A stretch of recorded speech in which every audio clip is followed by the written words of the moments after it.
So very good evening to everyone. आइए बात करते हैं कि हम कभी सेटिस्फाइड क्यों नहीं होते। Why we are not satisfied with what we have.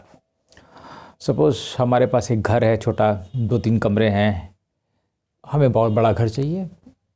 हमारे पास एक कार है, मान लीजिए मारुति की ऑल्टो कार है, तो हमें और बढ़िया कार चाहिए, i20 चाहिए हमें। उससे i20 है तो हमें SUV चाहिए, एक SUV है तो हमें फिर वो मर्सिडीज़ चाहिए। तो पता नहीं ऐसा सिस्टम बनाया गया है। जैसे हम कोई छोटी नौकरी करते हो तो हम आगे जाके भाग जाएंगे, जहाँ पे हमें ज़्यादा पैसे मिल रहे होंगे हम वहाँ चले जाएंगे, और हम चीज़ों से सेटिस्फाइड नहीं होते। हमारे पास एक बीवी होती है, लेकिन हमें दूसरों की बीवी हमेशा अच्छी लगती है, क्योंकि हम उससे सेटिस्फाइड नहीं होते। हमें पड़ोसी की बीवी खूबसूरत लगती है, ऐसा शायद देखने में आया है। तो सवाल ये पैदा होता है कि ऐसा क्यों बनाया गया है।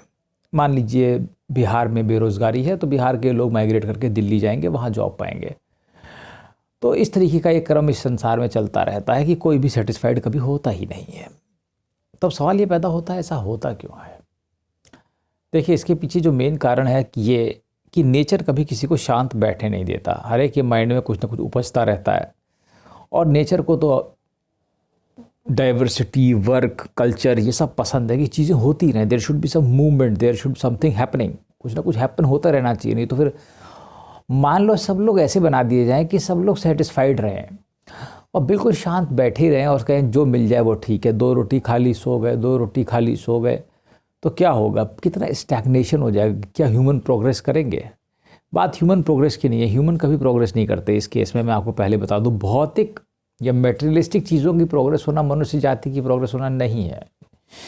बस ये कि हम अपनी समस्याओं को कम करते हैं तो नेचर हमें कुछ नई समस्याएं दे देता है। मान लो एक बीमारी थी, चिकन पॉक्स, इन्फ्लुएंजा, हमने इसका इलाज बना लिया, तो इसने नेचर ने हमें कोरोना जैसी कोई चीज़ दे दी, ठीक है, खेलने के लिए, खेलो, कुछ ना कुछ होता रहता है। मतलब अब इसका फ़ायदा क्या है कि अगर हम सेटिस्फाइड हो जाएंगे तो हम एक जगह स्टिक हो जाएंगे, तो नेचर में क्या है, मूवमेंट नहीं होगी। लोग माइग्रेट करेंगे, यहाँ से वहाँ जाएंगे, बड़ी नौकरी के लिए यहाँ भागेंगे, कुछ नौकरी के लिए यहाँ भागेंगे, कुछ पढ़ने के लिए यहाँ जाएंगे, कुछ यहाँ चाहिए हमें अच्छा इंस्टीट्यूट मिल जाए, कुछ ये करेंगे, कुछ मेहनत करेंगे, कुछ करेंगे। तो इस तरीके से क्या है, एक मूवमेंट डेवलप होती है, एक क्या है, इसमें एक डायनामिज्म डेवलप होती है नेचर में, ठीक है ना। नेचर क्या चाहता है, डायनामिज्म डेवलप करना।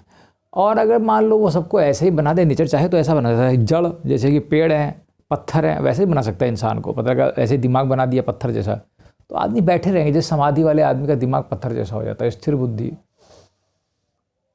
So the point is, nature ऐसा चाहता नहीं है।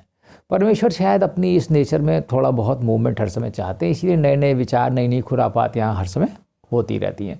तो मेन कारण सेटिस्फाइड होने का यही है, या कंटेंटमेंट कम होने का यही है कि there should be dynamism in nature. Nature में क्या हो, डायनामिज्म हो, और यही मेन कारण भी है।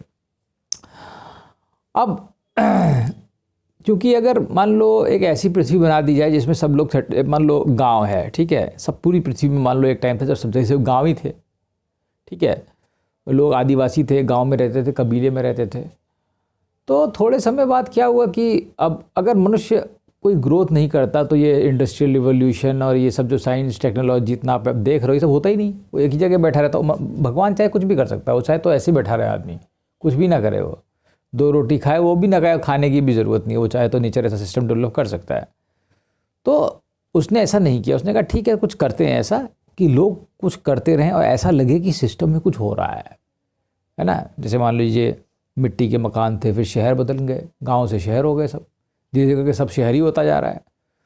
तो कुछ ना कुछ मतलब ऐसा लगे कि नेचर में कुछ हो रहा है, इससे आदमी को लगे कि हाँ हम तरक्की कर रहे हैं, उसे मूर्ख बनाया जा सके, ये भी कारण हो सकता है। तो एक कारण तो है डायनामिज्म, दूसरा है आदमी को मूर्ख बनाना। अगर एक ही जैसी वर्ल्ड हमेशा रहे तो कितनी मोनोटोनस हो जाएगी, है ना। तो शायद उसमें कुछ डाइवर्सिटी क्रिएट करने के लिए ऐसा किया गया है, और अच्छा भी है। मैं दोनों ही चीज़ों को पॉजिटिव मानता हूँ, क्योंकि इतने सारे आदमी अगर सब कोई ज्ञान ही प्राप्त करते हुए बैठ जाएंगे तो भी कुछ काम नहीं चलेगा। फिर आखिरी अवस्था वही आती है कि अगर माइंड को टोटल आपने स्टेबल कर लिया, स्थिर बुद्धि आप हो गए हैं, तो फिर आपको कुछ करने की ज़रूरत नहीं है। फिर आपके लिए सब कुछ खुद ही हो जाता है, क्योंकि वो लास्ट स्टेज है जब आपने अपनी बुद्धि को स्थिर कर लिया, ठीक है। लेकिन बुद्धि सबकी स्थिर नहीं करता है, ताकि नेचर खेलती रहती है आपसे। चलिए ठीक है, थैंक यू।